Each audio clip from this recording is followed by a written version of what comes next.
Bonjour, je suis Enemelier. Hoje lhes trago uma receita dissertativa, argumentativa. De entrada, une magnifique thèse. Em seguida, 2 parágrafos recheados de argumentos.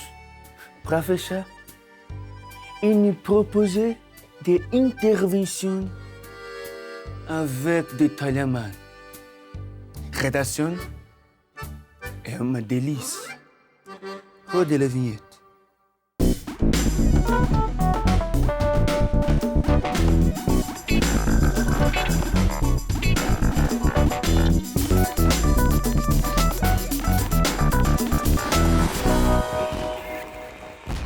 Hora do Enem no ar, falando de redação. E hoje a gente treina mais um tema super atual.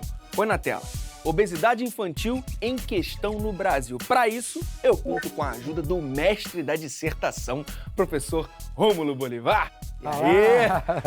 Prazer estar aqui novamente. Olha, o prazer é todo nosso. Mas vamos lá, professor, por que esse tema é tão relevante para o Brasil e para a redação? O tema é atual, é social, ainda que não venha escrito no tema Brasil, é um problema que ocorre no Brasil e que, via de regra, tem sido discutido nas TVs abertas. Então, há uma primeira relevância aí. Em segundo lugar, é um tema que é um dos privilegiados, por exemplo, pelo atual governo. Idosos e crianças representam grupos que têm um grande interesse e isso tem sido discutido muito na mídia.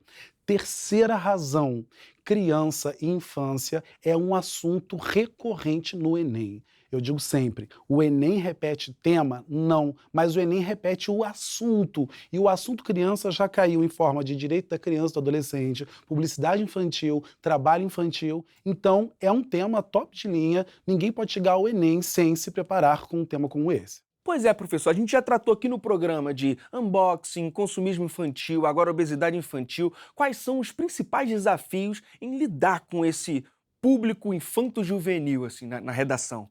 Quando a gente fala em obesidade, é algo que muitos deles podem estar vivendo, por exemplo. Então, o que vem a primeira coisa à cabeça? Eu sou, ou eu vivo isso, eu vejo as pessoas vivendo isso por quê? A minha avó me oferece comida demais. Outra, eu vi no jornal que o mercado de fast food está crescendo. Então, qual é o grande desafio? É se afastar do tema enquanto indivíduo e aproximar-se do tema enquanto um grande enunciador. E o grande enunciador vai preferir sempre um repertório sociocultural legitimado, porque vai conferir mais valor à sua redação. Bom, então é uma boa dica a gente ir para o texto de apoio para entender o direcionamento. Sim, vamos lá? Bora!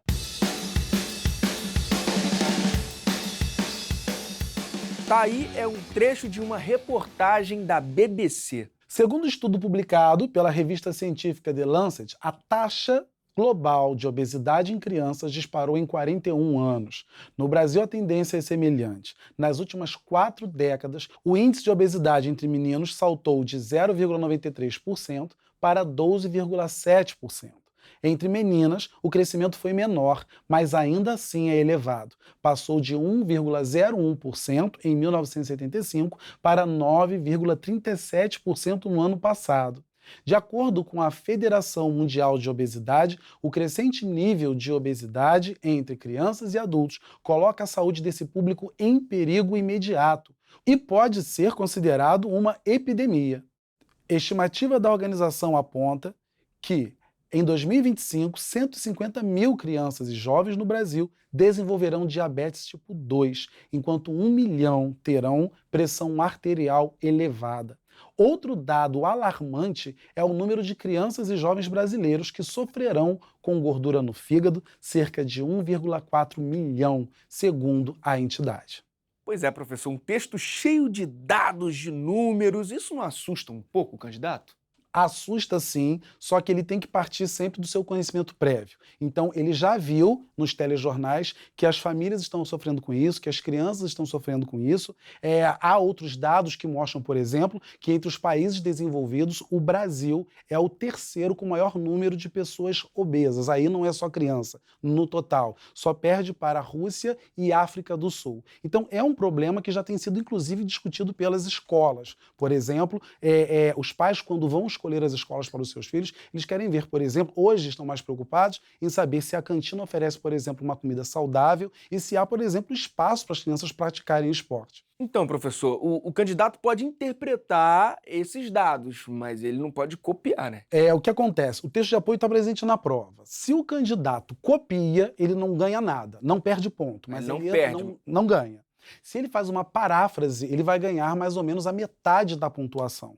E se ele usa um argumento original, aí sim ele pontua com eficiência, plenamente. Por isso, é bom nem parafrasear. O ideal, o mundo ideal, é usar informações novas, como a gente tem discutido aqui. O que talvez até tenha a ver, né, com o texto, com algum texto que você leu. Eu falo, nossa, eu lembro que essa mesma notícia chegou para mim de uma forma diferente. Sim, o texto de apoio ele é utilizado às vezes como se fosse um gatilho. Ele lê isso aqui e lembra, nossa, mas eu, por exemplo, no G1 eu vi algo parecido, eu li na Folha de São Paulo algo parecido, e aí ele vai reunindo aquelas informações, quando ele vai ver, já acendeu uma luz, ele está com a citação, uma alusão pronta na sua mente. Professor, depois desse texto, já dá para pensar uma tese?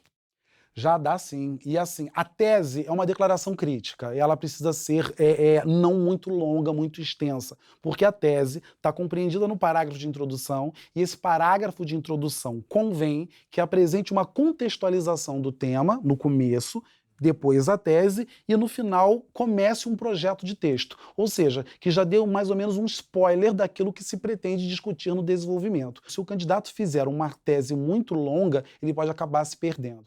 Então, uma tese após uma contextualização poderia ser, por exemplo, que o problema da obesidade entre crianças no Brasil é alarmante e se agrava cada vez mais nos últimos anos. Poderia ter uma contextualização antes e depois, nesse sentido, convém analisar X, Y e Z, de acordo com a sua conveniência, ele aponta o que vai discutir depois. Bora ver mais um texto motivador? Vamos lá. Bota na tela. Ameaça maior sobre crianças e jovens. Estudo que avaliou 130 milhões de pessoas em 200 países identificou o avanço mais acelerado da obesidade entre os 31,5 milhões com idade entre 5 e 19 anos.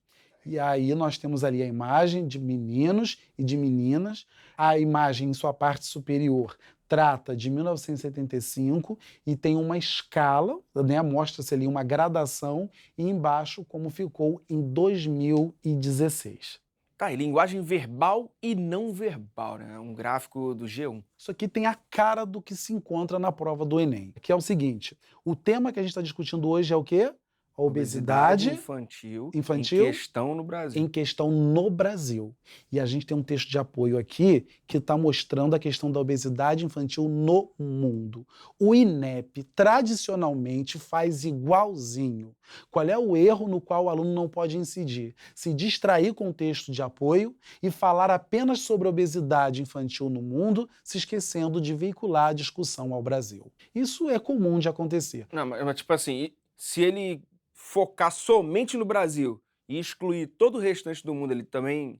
Aí ele pontua bem. Ele não pontua bem. Perde. Ele está cumprindo o projeto de texto dentro do tema, que é Brasil. Porque ele não pode fazer o contrário. Bom, a gente vê uma grande diferença ali entre o primeiro mapa, de 75, e o outro de 2016. Depois de entender o cenário, que a gente pode construir alguma coisa em cima disso, né, professor? Essa diferença e tudo mais. Tô certo ou não?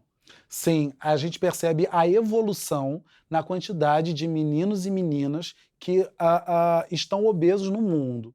E aí a gente vê que é um fenômeno, enfim, voltando para o que a gente pode fazer no texto, que é um fenômeno que não é exclusivo do Brasil. É um problema que é alarmante, as escolas têm discutido isso, na aula de geografia se fala sobre isso, na aula de história se fala sobre isso e na aula de língua portuguesa e de redação, os professores têm abordado constantemente esse tema. Depois dessa leitura, dessa interpretação, é o momento de se perguntar as causas dessa transformação, professor? São várias as causas, né? Primeiro, existe também um fator biológico, um fator de funcionamento do corpo humano que favorece a questão da obesidade de alguns indivíduos. Para além disso, nós temos a questão do sedentarismo, as pessoas não caminham como antes, as pessoas não praticam exercício como antes. Nós temos uma ideia de lazer estático hoje em dia, em que as pessoas conseguem sentir aquele prazer que antigamente a gente precisava brincar de pique, correr e se entreter de várias formas dinâmicas. A pessoa consegue, sentada no sofá, jogando um videogame, por exemplo, ela consegue receber aquela mensagem do cérebro de satisfação. A gente tem a questão da industrialização que tem avançado, e inclusive o processo de urbanização, em que se ocupam áreas de produção de alimento saudável. O alimento saudável tem ficado mais caro, tem ficado mais escasso. Então, tudo isso coopera para que, principalmente as gerações mais jovens, cedam a essa cultura da má alimentação, que é um dos principais causadores da obesidade infantil no Brasil. Mas não é um perigo utilizar o cotidiano, professor, como causa ou como uma fonte desse problema? Então, não há problema você usar o cotidiano, contanto que você não se envolva, né? Que você diga assim, porque na minha escola a cantina só tem comida ruim. Porque eu, para ir para a escola, é perto da minha casa, mas meu pai não me deixa ir andando porque tem medo da violência. O meu pai faz questão de me levar de carro. Ele pode dizer que a violência faz com que muitos pais não permitam que seus filhos ocupem alguns territórios urbanos para brincar e por aí vai. Mas vale apontar esse paradoxo, né, de que as facilidades do dia a dia contribuem para o aumento desse problema. Claro que sim, não só pode como deve. Essa coisa de contraste é um processo argumentativo que agrada muito à banca, porque mostra, por exemplo, que o candidato conhece os dois lados da moeda. Ele não está vendo que a tecnologia é sempre boa. Às vezes, a tecnologia, apesar de boa, pode gerar alguns processos negativos. Então, por exemplo, a questão do esporte substituído por algumas práticas de jogos, em demasia, porque tudo que é feito de forma moderada não prejudica. A questão, por exemplo, da tecnologia e do acesso ao carro, por exemplo, quer dizer, as pessoas hoje têm mais opções de transportes cada vez mais rápidos e tecnológicos. Entretanto, isso tem uma consequência negativa de que as pessoas estão andando menos, estão praticando menos esporte, conseguem, com a tecnologia do telefone, pedir uma comida industrializada rapidamente. Ela é muito gostosa, porque ela tem muito sódio, ela tem muito açúcar, ela tem muita gordura. Agora, em contrapartida, ela está se envenenando e prejudicando a própria saúde.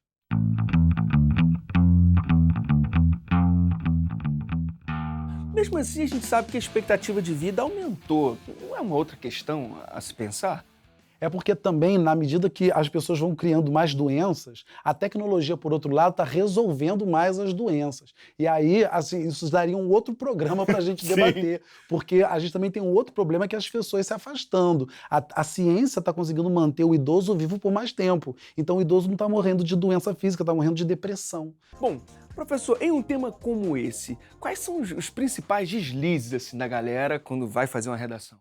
Um grande deslize é entrar numa de querer marginalizar o obeso, colocá-lo como o grande causador desse problema que é social e é biológico.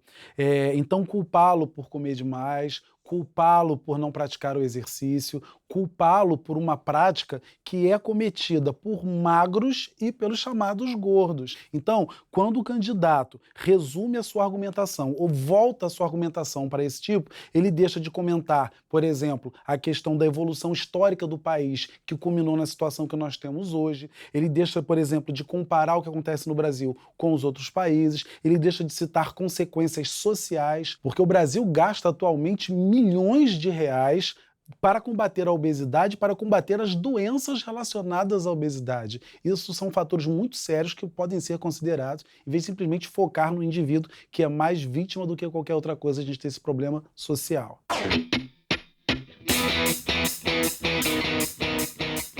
Diante de tudo que a gente viu até agora, como você montaria a sua introdução? Posso ir pro quadro? Com certeza, fica à vontade. Então vamos lá. Primeiro, existem várias técnicas para nós começarmos a introdução. A gente pode começar direto na tese ou pode contextualizá-la. Eu vou usar uma técnica chamada de enumeração inicial. Como é que é isso? Eu vou pensar em alguns elementos que se relacionam à questão da obesidade infantil no Brasil. O que me vem à mente? O ideal é que eu pense em 4 fatores. 3 que eu vou usar na enumeração e um principal que eu vou usar depois na elaboração da tese. Então, o que me vem à mente? Sedentarismo, urbanização, industrialização. Eu coloquei aqui uma contextualização do tema, como se fosse um brainstorm. Aqui eu coloquei a minha tese, entre os fatores que contribuem para a obesidade infantil no Brasil, a alimentação inadequada figura como? Figura como é o verbo é sofisticado, né? Entendi. Como um dos seus principais motivadores, o que pode gerar impactos sociais e pessoais alarmantes. Só que ainda não está bom, porque eu ainda não dei o meu spoiler do que eu vou fazer no meu desenvolvimento. Então eu vou iniciar o meu projeto de texto mesmo aqui, quando eu disser, por exemplo, nesse sentido, convém analisarmos as principais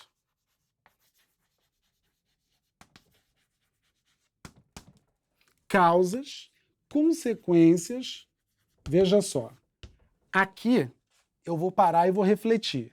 E vou me perguntar, o que eu sei mais? Causas. Eu posso citar apenas as causas aqui no final. Eu sei mais consequências. Eu posso citar apenas as consequências. Ou eu sei um pouco de cada. Aí eu posso colocar os dois. Então fica como? Nesse sentido, convém analisarmos as principais causas, consequências e possível medida relacionada a esse fenômeno. Professor, por que você não colocou possíveis medidas? Porque a banca, ela pontua um agente social, ela pontua uma proposta de intervenção. É claro que quando a gente olha as redações de nota 1000, né, que nos anos anteriores, algumas colocaram 2, 3, 4 propostas de intervenção. Elas só pontuaram com a mais completa, independente do número de propostas. Então, mais atrapalha a correção do que serve para pontuar alguma coisa. Fora que tem que detalhar, né? Então, imagina, detalhar 4 propostas de intervenção. Ele está aumentando a possibilidade de erro, não é isso? Agora, também, o que é importante perceber aqui, e que eu vi que você já percebeu? Isso aqui é o roteiro dos parágrafos seguintes. O parágrafo de desenvolvimento seguinte vai ser sobre causas, o outro vai ser sobre consequências, e a possível medida aqui vai se apresentar no parágrafo de conclusão. Bora ver mais um texto de apoio? Vamos lá. Pode ser? Tá aí mais um texto com linguagem verbal e não verbal, mas esse lá da UFMG.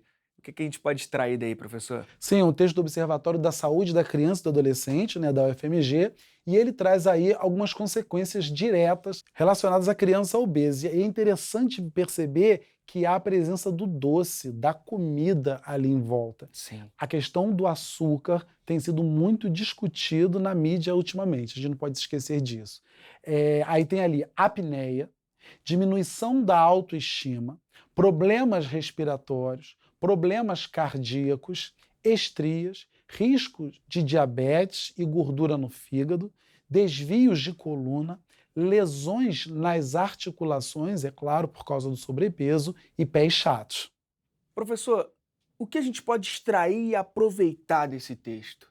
Então, a primeira coisa que a gente pode perceber é que a perda da qualidade de vida é um comportamento na infância, então a gente deve considerar, ou pode considerar também, a participação dos pais, que são os responsáveis legais por essa criança, geralmente. Então a gente tem a postura de muitos pais relacionadas a um estilo de vida que é comum, que na infância vai comprometer toda a vida dessa criança. Então, quer dizer, dependendo do que ela adquira, pode ser algo irreversível. E a gente ainda tem o desdobramento de algumas questões como essa. Por exemplo, quando a gente fala em diminuição da autoestima, isso pode causar prejuízo de interação social, problemas de aprendizagem na escola. A obesidade, ela pode deixar, às vezes, a criança despreparada ou mais despreparada na hora de encarar determinadas situações sociais um pouco mais delicadas. Então, bora aproveitar o embalo e ler um trecho do Estatuto da Criança e do Adolescente? Vamos lá. Bora lá.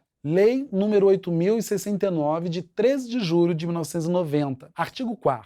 É dever da família, da comunidade, da sociedade em geral e do poder público assegurar com absoluta prioridade a efetivação dos direitos referentes à vida, à saúde, à alimentação, à educação, ao esporte, ao lazer, à profissionalização, à cultura, à dignidade, ao respeito, à liberdade e à convivência familiar e comunitária. Artigo 7º. A criança e o adolescente têm direito à proteção à vida e à saúde, mediante a efetivação de políticas sociais públicas que permitam o nascimento e o desenvolvimento sadio e harmonioso em condições dignas de existência. Bom, conhecer leis é muito bom para a proposta de intervenção, né, professor? Exatamente. Até porque a maioria dos temas do Enem tem relação com alguma lei, e aí, assim, ou recentemente criada ou recentemente discutida. Nós tivemos, por exemplo, a questão da lei seca. A lei seca foi criada, se não me engano, em 2009. Mas foi uma lei morna, não foi tão discutida. Quando chegou em 2012, teve um boom. Foi reformulada, ficou mais incisiva. Aí a prova foi produzida em 2013, virou tema. E aí a gente tem nos textos de apoio referência, muitas vezes, à lei. Por exemplo, o artigo 7º do Estatuto da Criança e do Adolescente prevê à criança e ao adolescente o direito a políticas sociais públicas, eu estou adaptando, que permitam o nascimento e desenvolvimento sadio e harmonioso, em condições dignas de existência. Ponto continuativo. No Brasil, entretanto, a falta de políticas públicas mais efetivas nesse sentido tem permitido o aumento da obesidade, sobretudo entre as crianças. Olha aí. A gente chama isso de mundo ideal versus mundo real. Do que se trata? Você cita uma informação positiva, aí vem assim, no Brasil, entretanto, aí você coloca a sua tese que é negativa. Agora, diante disso tudo, professor, como você pensaria sua proposta de intervenção? Vai depender do que ele abordar, logicamente, no seu desenvolvimento. Sim. Agora, é falar sobre a família, que deve intermediar a questão da alimentação dos filhos. Outro, o Estado, que deve criar leis mais punitivas e acirrar a fiscalização, sobretudo das escolas, como eu já citei antes.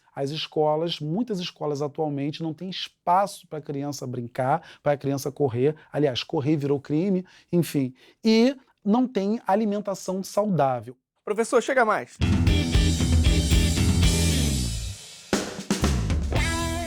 A gente falou tanto sobre obesidade e é importante a gente lembrar que tem uma galera que quando vai fazer uma prova foca tanto em estudar, que esquece da própria saúde.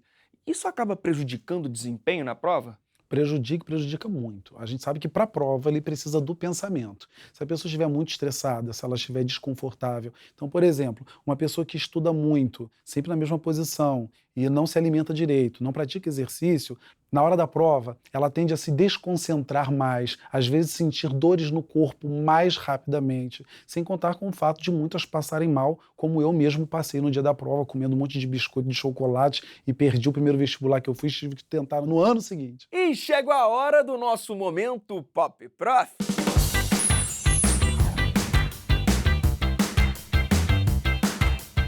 Hoje falamos dos problemas de uma má alimentação. Mas tem aluno que come muita letra? Comem letra, comem sílaba, comem palavra. Come Batalha tudo. espiritual travada, aquilo ali. E o aluno que gosta de temperar a redação com citações que muitas vezes não harmonizam. Alguém pega e joga um Simone de Beauvoir lá. E não tem nada a ver com o tema. Acontece muito. Eu sempre digo, citação tem que ter 3 características: pertinência, produtividade e legitimidade. A citação tem que estar relacionada a alguma das palavras do tema, tem que ser de algum autor conhecido. Ela tem que estar bem amarrada, bem comentada com a redação. Faltou um desses 3, é tempero que vai estragar o prato. Recebe muita redação com receita de bolo? Recebo. Aí eu digo, não é aniversário, vamos fazer uma coisa original, porque a receita de bolo, ela amarra o aluno de uma tal forma que o texto fica ruim naturalmente. E no self-service dos argumentos, vale a pena pegar tudo? Não. Uma das competências do Enem, inclusive, que é a competência 3, ela fala de selecionar dados a favor da sua argumentação. Então, ainda que haja um monte de coisa à disposição, ele tem que escolher aquilo que ele domine mais, que ele critique melhor, que se relaciona a um repertório avançado. O melhor é selecionar. Nada de estrogonofe com feijão. Esse foi Rômulo Bolivar, aqui no nosso Momento Pop Prof. Professor, o Enem tá chegando, reta final, então qual o conselho pra galera que tá se preparando aí e quer fazer uma boa redação? Primeiro, pratique o máximo de temas que você puder. Agora, se lembre de que, via de regra, os temas já foram preparados aí nos primeiros meses do ano. Evitem praticar temas muito polêmicos e procure reescrever as redações depois que elas forem corrigidas por alguém. Então, em vez de praticar 10 temas por semana, pratique apenas 5, mas reescreva as redações depois de corrigida. Isso faz com que o seu crescimento em conteúdo seja muito mais rápido. E eu não posso deixar de aconselhar, de sugerir o nosso percurso educativo de redação. É isso aí, tvescola.org.br/percursos, tá bem legal. Professor, muito obrigado mais uma vez. Obrigado você pelo convite. Posso deixar o Instagram? Com certeza. @Rômulo Bolivar Oficial, tem dica lá. O Hora do Enem de hoje está chegando ao fim, mas não esquece que a gente também está online lá no site, em tvescola.org.br ou no canal youtube.com/tvescola. Até a próxima! Yeah!